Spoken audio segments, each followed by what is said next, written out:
Hi, everyone, and welcome to Ask Christa, the place where you can ask questions about how to work through business challenges and workplace issues. I'm Christa Dhimo, and today's question is, time management has been an important topic for me as I juggle so many things, and sometimes I struggle to keep up with everything. There are tons of articles and books written on managing time, but recently someone told me you can't manage time because you can't control it. I thought about that, and it makes sense. What's your perspective? That's an interesting concept, and I often recommend we all beware of advice that's an opinion offered as fact. I appreciate this listener asking for my perspective, and for starters, I don't take a position that you can only manage something if you can control it. Managing something isn't always the same as controlling it. Sure, in the English language, we talk about controlling our emotions, but that doesn't mean we're actually managing them.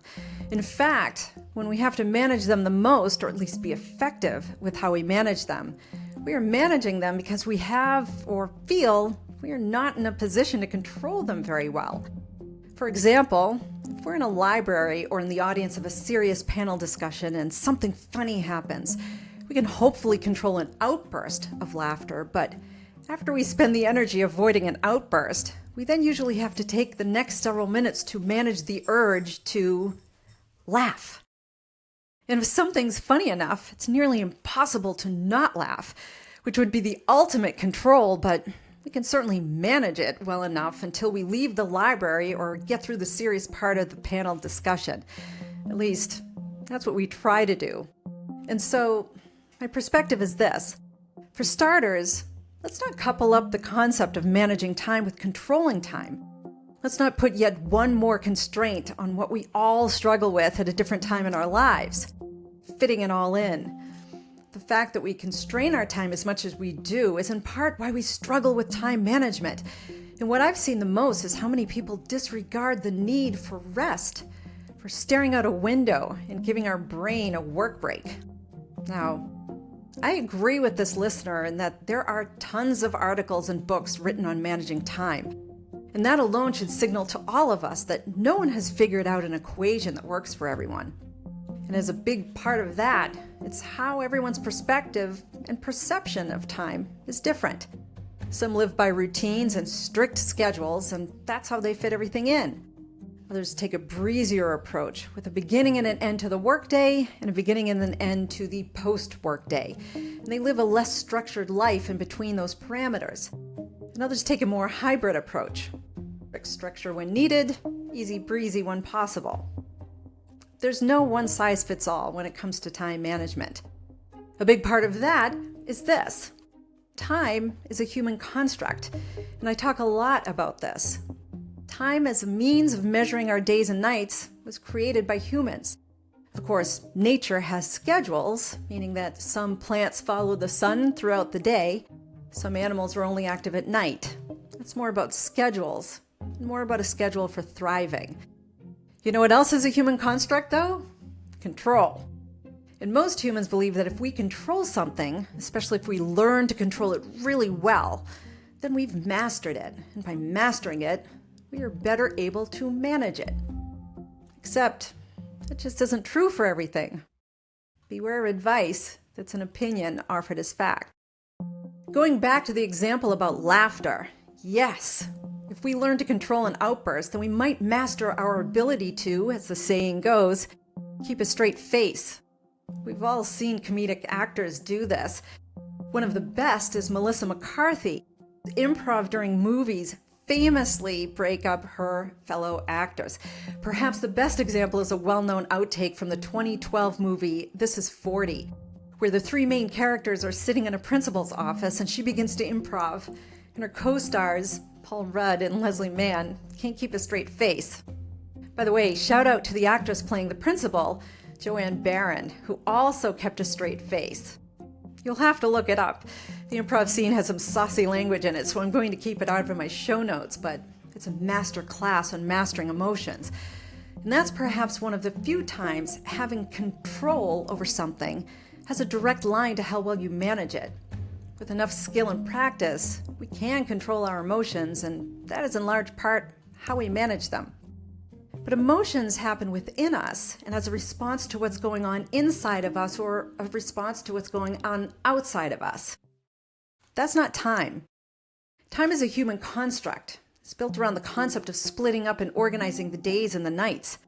It also enables us to organize various aspects of our days while also relating to each other with some common structure.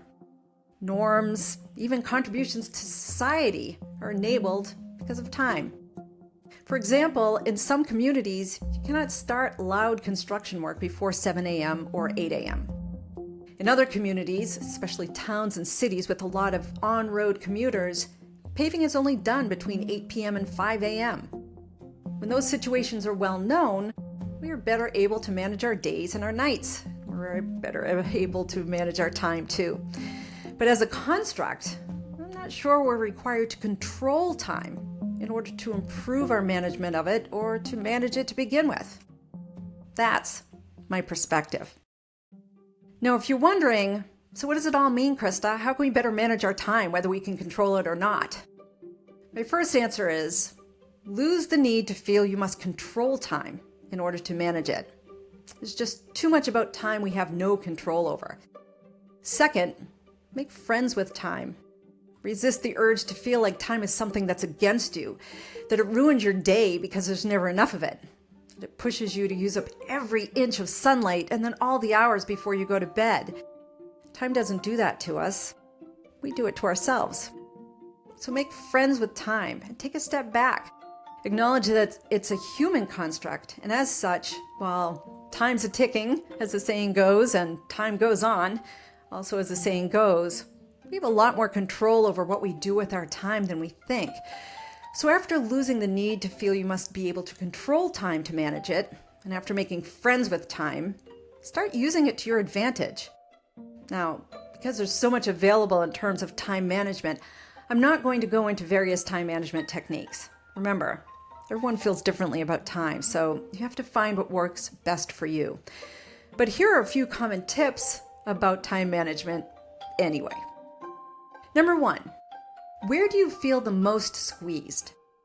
Where do you feel the least comfortable about how you spend your time? Those aspects of your life are worth looking at.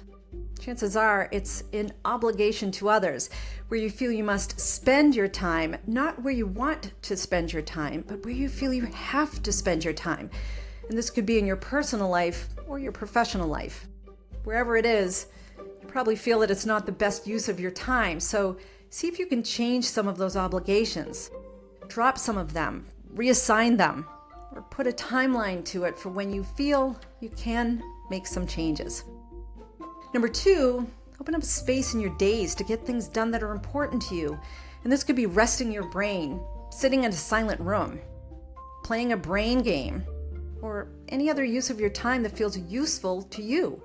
Time well spent.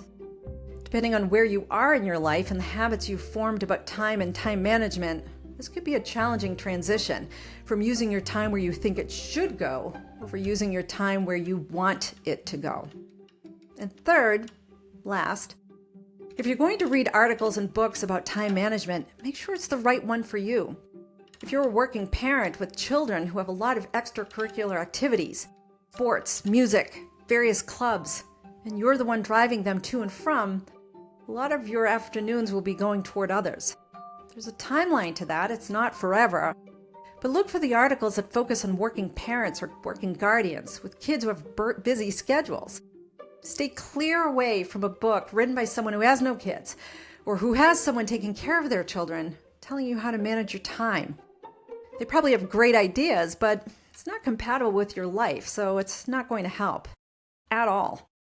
In fact, it might do the opposite as you feel inadequate in being disciplined enough to get up at 5 a.m. for a workout at the gym when you're already up at 6 a.m. to get the household going. Those are my tips.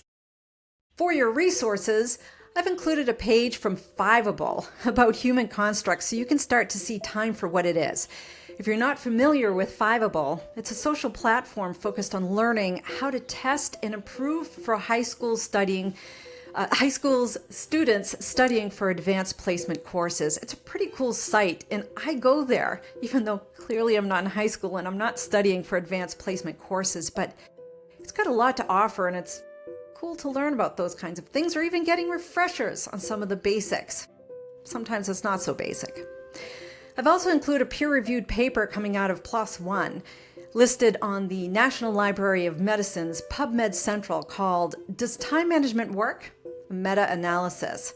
It's by Aon, Faber, and Panaccio. Hopefully I'm pronouncing those properly. It's from 2021, and it's a great read. Some areas are a bit technical, but the conclusion was that overall, effective time management serves as a booster for well-being and life satisfaction, more than a booster for work performance. I recommend reading the introduction, which starts with a funny quote from the late and sharply observant George Carlin. I would also read the next section called What Does It Mean to Say That Time Management Works? You're welcome to go through the methods and research from the analysis too, but I jump to the discussion and conclusion sections. You'll get great information. I wish studies like these were amplified and applied more often, especially with how many time management experts there seem to be out there. Third resource is from Harvard Business Review, and remember, you can sign up for a free account. I frequently offer sources from HBR or HBS because the articles are based on research, and they're applicable and practical, and they're very relevant too. This article is called Time Management is About More Than Life Hacks, and thank you, HBR, for putting that out there. The article was published in 2020 and still holds true. There are various tips and tricks, but the article also offers insights to how people feel about time and what actually works for the majority of people looking to get a hold of their time management skills. Okay, there it is, episode 21. That was a great question. I enjoyed talking through the more philosophical and life-focused questions, so I encourage you to submit any questions you'd like related to business and the workplace. You can go to my show's website, askchrista.com, that's Christa with a CH, review my episodes based on a category of interest, or the latest ones in Season 2 focus a lot on workplace dynamics and more personal asks, such as this one. While you're there, click on the blue big follow button and sign up for my weekly newsletter called More Answers, where I offer more perspective, tips, and some extras on Sunday nights to get you set up for the work week. If you're new to my show, you can also read and review previous newsletters in the blog section of my show's website. I appreciate your support as always. Thank you. And remember, if you have a business question or workplace issue, ask Christa.